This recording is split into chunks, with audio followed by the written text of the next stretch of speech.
How to get rich realistically? We're going to answer that great question in this video.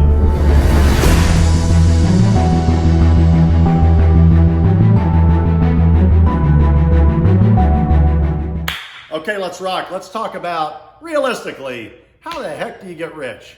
All right, well, you're talking to the perfect person because I came from rags to riches. When I was a kid, my family didn't have two nickels to rub together. That was the old saying.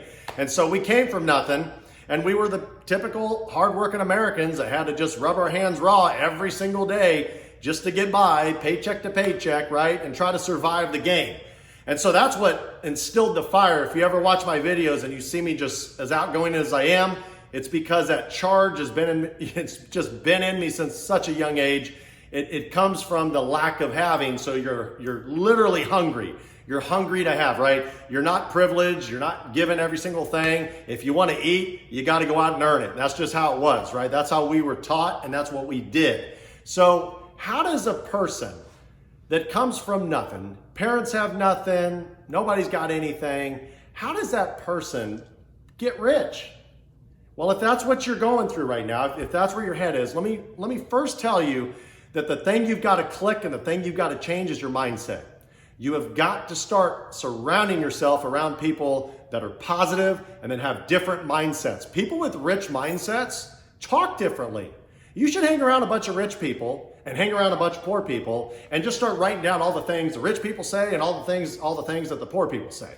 And the poor people, generally, if you're at like one of their parties or whatever, is a bunch of I can'ts and, yeah, it happened to me again and it's, terrible and things aren't getting better. That's how it is. I've done that. I've been around those people. I still sometimes see them. I hang around them and I'm just like, if you only just flip that switch and just change that mindset, you'd be shocked. So that's step one, because the rich people are talking about the opposite. They're fearless. They're looking for solutions. They know that life ain't easy, but they're just stepping over the hurdle, so to speak, right? They're like, all right, ripping the world open. What's next? Move out of the way. Another problem out of the way. Everybody's going to have problems. Problems are simply proof that you're alive, that you're living. Okay, I've heard that before. I've heard that before multiple times. It's just proof that you're alive. That's okay. It's how you deal with those problems, right? So if you're the kind of person that was like me, that was a lot of times around negative people. The old saying, negative Nancy's, and not put down the name Nancy, but that's the old saying, right? Negative Nancy's, those type of people that have that crappy mindset, get them, expunge them, throw them out of your life and start getting in groups online, meetups and things like that with people that are outgoing, that make you feel good. Yeah, I'll tell you something that changed for me is when I realized that I could determine the right mindsets simply by the people and how they made me feel. If you're around people that constantly criticize you and make you feel small inside, those probably aren't the people you want to hang out with. Let them go and criticize somebody else, because those are your typical trolls that you see online.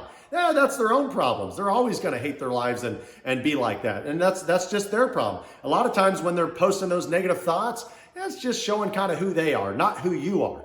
Whoever said you have to listen to what those people are saying and that you're going to become what those people are telling you you're going to become? Whose life is it? It's your life. So if you want to get rich, realistically, start by changing your mindset. And then second, you got to start by changing your habits. Because if you've got bad habits, that's probably why you're still poor. Maybe you're making decent money. Maybe you're not. Or maybe no matter what you make, you always spend more than you have. That's a bad habit if you want to get rich, right? Rich people know they have to spend way less than what's coming in, right? They have to. That's just how it works. You got to save, and then you got to take that savings and invest it, right? So once you've gotten to the point where you're like, okay, all right, I'm turning a new stone. It's the new year, whatever, and you're ready to go through and you're ready to make this mindset change. And you've changed your habits. You're like, I'm going to start eating healthier. I'm going to start exercising because exercise makes me feel incredible when I'm done. When I get a good workout, I'm sweating, I'm ready to take on the world, right? It's those natural endorphins in your body that just amp you up and pump you up, and they charge you. They get you ready for life, right? So that's why you do it. Now, once you do that, now you've got your good mindset, your good habits, and now you've got to start building your game plan. And that is, if you don't have your own business, that's fine. Maybe you're working for a corporation. Maybe you're like, look, I'm a dishwasher in the back, right? I sack groceries, right? Whatever. That's fine. We're going to start moving your way up. And here's how. because you change your mindset, you change your habits, people are going to start noticing it, right? People want to work around positive people. Managers want that type of people. They're going to notice you. Your assistant manager is going to be like, so-and-so's freaking great.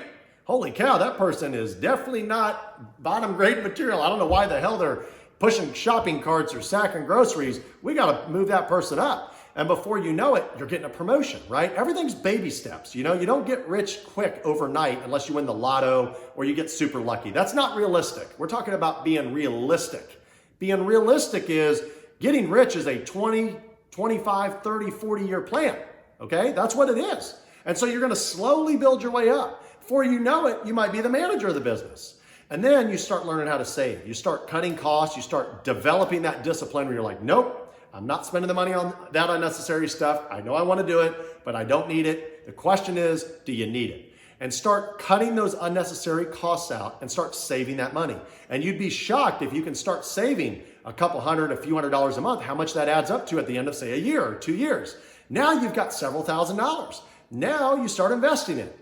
And then you start learning about what I call it the penny a day doubler concept, okay? This is something that's, the whole penny a day concept, doubling is not a new thing, but it's kind of something I'm trying to really show and showcase when I'm teaching people about how compounded interest works and how making money works when you invest it and then you get a good interest rate and whatever. Now, the whole concept of a penny a day doubling is that if you take a penny and you double it every single day for 30 days, how much money do you have at the end of 30 days?